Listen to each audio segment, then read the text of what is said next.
അസ്സലാമു അലൈക്കും വറഹ്മത്തുള്ളാഹി വബറകാതുഹു. ഹലോ ഫ്രണ്ട്സ്, എല്ലാവർക്കും പ്രവാചക ചരിത്രത്തിലേക്ക് സ്വാഗതം. മുഹമ്മദ് നബി മുസ്തഫ സല്ലല്ലാഹു അലൈഹി വസല്ലമ എപ്പോഴും ദരിദ്രരെയും പാവപ്പെട്ടവരെയും സഹായിക്കുമായിരുന്നു.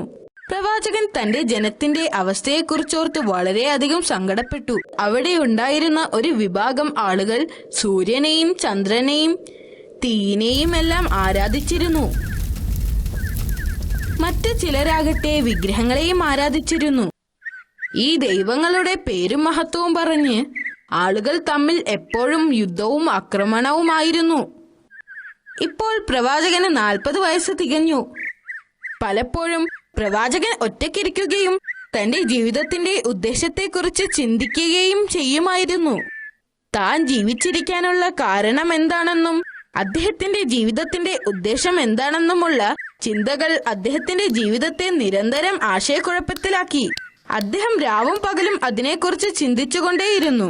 ഈ ചിന്തകൾ അദ്ദേഹത്തിന്റെ മനസ്സിന്റെ ഭാരം കൂട്ടുകയും അദ്ദേഹത്തെ ധർമ്മസങ്കടത്തിലാക്കുകയും ചെയ്തു. കുറെ നാളുകളായി പ്രവാചകൻ മുഹമ്മദ് നബി മുസ്തഫ സല്ലല്ലാഹു അലൈഹി വസല്ലമ ഉറങ്ങുമ്പോൾ ഉറക്കത്തിൽ വളരെ വിചിത്രമായ സ്വപ്നങ്ങൾ കാണുകയും ശബ്ദങ്ങൾ കേൾക്കുകയും ചെയ്യുമായിരുന്നു.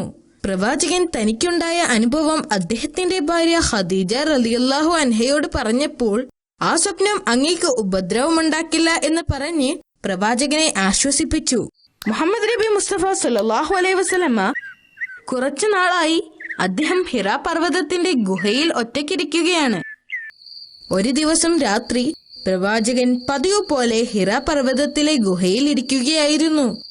അദ്ദേഹത്തിന്റെ മനസ്സാകെ അസ്വസ്ഥമായിരുന്നു. ആ രാത്രി അദ്ദേഹം അവിടെ ഒറ്റയ്ക്കിരുന്ന് അള്ളാഹുവിനോട് പ്രാർത്ഥിക്കുകയായിരുന്നു. പെട്ടെന്നാണ് ഒരു ദിവ്യ പ്രകാശത്തോടു കൂടിയുള്ള ഒരാളെ പ്രവാചകൻ കണ്ടത്. ആ മലക്ക് പതുക്കെ പ്രവാചകന്റെ അടുത്തേക്ക് വന്നു. അദ്ദേഹത്തോട് ഇങ്ങനെ പറഞ്ഞു, വായിക്കുക. എന്നാൽ മുഹമ്മദ് നബി മുസ്തഫ സല്ലല്ലാഹു അലൈഹി വസല്ലമക്ക് എഴുതാനും വായിക്കാനും അറിയില്ലായിരുന്നു. പ്രവാചകൻ വളരെ വിനയത്തോടുകൂടി മലക്കിനോട് മറുപടി പറഞ്ഞു, എനിക്ക് വായിക്കാൻ അറിയില്ല. ആ മലക്ക് തന്റെ കൈകൾ കൊണ്ട് നബിയെ ഇറുക്കി പിടിച്ചുകൊണ്ട് വീണ്ടും കൽപ്പിച്ചു, വായിക്കുക. പക്ഷേ പ്രവാചകൻ എങ്ങനെ വായിക്കാൻ കഴിയും? എനിക്ക് വായിക്കാൻ അറിയില്ല. അതേ ഉത്തരം വീണ്ടും ആവർത്തിച്ചു. മലക്ക് അദ്ദേഹത്തെ ആദ്യത്തേതിനേക്കാൾ ശക്തമായി കൂട്ടിപ്പിടിച്ചു. പ്രവാചകന് ശ്വാസം വിടാൻ പോലും പറ്റാത്ത വിധം മലക്ക് പ്രവാചകനെ ഇറുക്കി പിടിച്ചുകൊണ്ട് വീണ്ടും വായിക്കാൻ ആവശ്യപ്പെട്ടു. പ്രവാചകന് നന്നായി വേദനിക്കാൻ തുടങ്ങി. അദ്ദേഹത്തിന് വളരെയധികം പ്രയാസമുണ്ടായി. ആ വേദനക്കിടയിൽ ഞാൻ എങ്ങനെ വായിക്കും എന്ന് പ്രവാചകൻ മലക്കിനോട് ചോദിച്ചു. മലക്ക് വീണ്ടും അദ്ദേഹത്തെ അമർത്തിപ്പിടിച്ചു. പ്രവാചകന് താനിപ്പോൾ തളർന്നു പോകുമെന്ന് തോന്നി. തുടർന്ന് മലക്ക് പറഞ്ഞു, വായിക്കുക. നിന്റെ നാഥന്റെ നാമത്തിൽ വായിക്കുക. അവൻ ഒരു രക്തക്കട്ടയിൽ നിന്നും മനുഷ്യനെ സൃഷ്ടിച്ചിരിക്കുന്നു. നിന്റെ നാഥൻ വളരെ ശ്രേഷ്ഠനാണ്. അവൻ പേന ഉപയോഗിച്ച് എഴുതാൻ പഠിപ്പിക്കും, ഒന്നും അറിയാത്തവനാണെങ്കിൽ പോലും. പ്രവാചകൻ വിറക്കുന്ന ഹൃദയത്തോടുകൂടി ആ വാക്കുകൾ ആവർത്തിച്ചു. മലക്ക് അവിടെ നിന്ന് പോകുന്നതിന് മുൻപായി അദ്ദേഹത്തോട് പറഞ്ഞു, ഞാൻ ജിബ്രീൽ എന്ന മലക്കാണ്. പ്രവാചകന് താൻ അനുഭവിച്ച ആ സംഭവത്തിന്റെ അമ്പരപ്പിൽ വീട്ടിലേക്കോടി. വീട്ടിലെത്തിയ ഉടനെ തന്നെ ഖദീജ റളിയല്ലാഹു അൻഹയോട് എന്നെ ഒരു പുതപ്പിട്ട് മൂടുക, എന്നെ ഒരു പുതപ്പിട്ട് മൂടുക എന്ന് പറഞ്ഞു. അദ്ദേഹം വിറക്കുന്നുണ്ടായിരുന്നു. ആ ഗുഹയിൽ നടന്ന കാര്യങ്ങൾ തന്റെ ഭാര്യയോട് വിശദീകരിച്ചു കൊടുത്തു. എല്ലാം പറഞ്ഞു കഴിഞ്ഞപ്പോൾ, ഞാൻ കള്ളം പറയുകയാണെന്ന് തോന്നുന്നുണ്ടോ? അങ്ങ് സത്യമാണ് പറയുന്നത്. അങ്ങ് സത്യസന്ധനും വിശ്വസ്തനുമാണ്. അങ്ങയുടെ ജനങ്ങളെ ഇതിലേക്ക് നയിക്കുക, അവർ മറുപടി പറഞ്ഞു.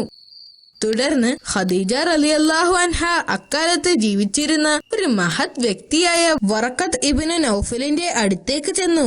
അദ്ദേഹം ഒരു വൃദ്ധനും അന്ധനുമായിരുന്നു. അദ്ദേഹത്തിന് വേദങ്ങളെ കുറിച്ചെല്ലാം നല്ല അറിവുണ്ടായിരുന്നു. തന്റെ ഭർത്താവിന് സംഭവിച്ച കാര്യങ്ങൾ ഖദീജ റളിയല്ലാഹു അൻഹ അദ്ദേഹത്തോട് പറഞ്ഞപ്പോൾ അദ്ദേഹം കരഞ്ഞുകൊണ്ട് വിശുദ്ധൻ വിശുദ്ധൻ എന്ന് പറഞ്ഞു. അത് മൂസാ നബിയുടെ അടുത്ത് നിന്ന് വന്ന മലക്കാണ്. മുഹമ്മദ് തന്റെ ജനങ്ങളുടെ പ്രവാചകനാവും എന്ന് പറഞ്ഞു. മുഹമ്മദ് നബി മുസ്തഫ സല്ലല്ലാഹു അലൈഹി വസല്ലമ തുടർന്ന് തന്റെ വെളിപ്പെടുത്തലുകൾ സ്വീകരിക്കുകയും അത് ഓർത്തുവെക്കുകയും അനുയായികൾക്കായി അത് ആട്ടിൻ തോലിൽ എഴുതി സൂക്ഷിക്കുകയും ചെയ്യുമായിരുന്നു. അള്ളാഹുവിൽ നിന്നുള്ള സന്ദേശങ്ങൾ ജനങ്ങളെ കേൾപ്പിക്കണമെന്ന് അദ്ദേഹത്തിന് അറിയാമായിരുന്നു. അതുകൊണ്ട് അദ്ദേഹം അള്ളാഹുവിന്റെ സന്ദേശങ്ങൾ ജനങ്ങൾക്കിടയിൽ പ്രസംഗിക്കാൻ തുടങ്ങി. ആദ്യത്തെ കുറച്ചു വർഷങ്ങൾ അദ്ദേഹം തന്റെ കുടുംബത്തിലും സുഹൃത്തുക്കൾക്കിടയിലുമായിരുന്നു പ്രബോധനം നടത്തിയിരുന്നത്. അദ്ദേഹത്തിന്റെ ഭാര്യ ഖദീജ റളിയല്ലാഹു അൻഹ ഇസ്ലാമിലേക്ക് മാറിയ ആദ്യ വനിതയായിരുന്നു. പ്രവാചകന്റെ ബന്ധുവായ അലി ഇബ്നു അബൂ താലിബായിരുന്നു ഇസ്ലാം മതം സ്വീകരിച്ച ആദ്യ കുട്ടി. ആദ്യത്തെ അടിമ സയ്യിദ് ആയിരുന്നു. പ്രവാചകന്റെ സുഹൃത്തായ അബൂബക്കർ ഇബ്നു സിദ്ദീഖ് റളിയല്ലാഹു അൻഹു ആയിരുന്നു ഇസ്ലാം മതം സ്വീകരിച്ച ആദ്യ പുരുഷൻ. പ്രവാചകൻ അള്ളാഹുവിൽ നിന്നും ലഭിച്ചുകൊണ്ടിരുന്ന നിർദ്ദേശങ്ങൾ അദ്ദേഹം ജനങ്ങളിലേക്ക് എത്തിച്ചുകൊണ്ടേയിരുന്നു. ഈ സന്ദേശങ്ങൾ ജനങ്ങളിലേക്ക് എത്തിക്കുന്നതിനു വേണ്ടി അദ്ദേഹം കഠിന പ്രയത്നം ചെയ്തു. വിഗ്രഹങ്ങളെ ആരാധിക്കുന്നതിന്റെ വിഡ്ഢിത്തം അദ്ദേഹം ജനങ്ങളെ ബോധ്യപ്പെടുത്തി. പരിശുദ്ധമായ ഖുർആനിന്റെ മഹത്വത്തെക്കുറിച്ചും അദ്ദേഹം ജനങ്ങൾക്ക് പഠിപ്പിച്ചു കൊടുത്തു. അക്കാലത്ത് മക്കയിൽ വിവിധ തരം ഗോത്രക്കാരുണ്ടായിരുന്നു. അവരിൽ ഏറ്റവും ശക്തരായിരുന്നു ഖുറൈശികൾ. ആ ഗോത്രത്തിൽപ്പെട്ട ആളുകൾ പ്രവാചകൻ പറയുന്നതിനെ ഗൗരവമായി കണ്ടില്ല. എന്നാൽ കാലം കഴിയും തോറും കൂടുതൽ ആളുകൾ പ്രവാചകന്റെ അനുയായികളായി വന്നത് അവർ കണ്ടു. പ്രവാചകൻ ജനങ്ങൾക്കിടയിൽ രാവും പകലും തന്റെ പ്രഭാഷണം നടത്തിക്കൊണ്ടേയിരുന്നു. ദൂരസ്ഥലങ്ങളിലേക്കും ഗ്രാമങ്ങളിലേക്കുമെല്ലാം ഖുർആൻ സന്ദേശങ്ങൾ എത്തിക്കുന്നതിനു വേണ്ടി അദ്ദേഹം യാത്ര ചെയ്തു. അതിന്റെ ഫലമായി ധാരാളം ആളുകൾ വിഗ്രഹാരാധന നിർത്തുകയും ഇസ്ലാമിലേക്ക് പരിവർത്തനം ചെയ്യുകയും ചെയ്തു. മുഹമ്മദ് നബി മുസ്തഫ സല്ലല്ലാഹു അലൈഹി വസല്ലമ വളരെ ദയാലുവായിരുന്നു, പ്രത്യേകിച്ച് പാവപ്പെട്ടവരോട്. അദ്ദേഹം വൃദ്ധരെയും യുവാക്കളെയും ദരിദ്രരെയും സമ്പന്നരെയും ഒരേപോലെ സ്നേഹിച്ചിരുന്നു.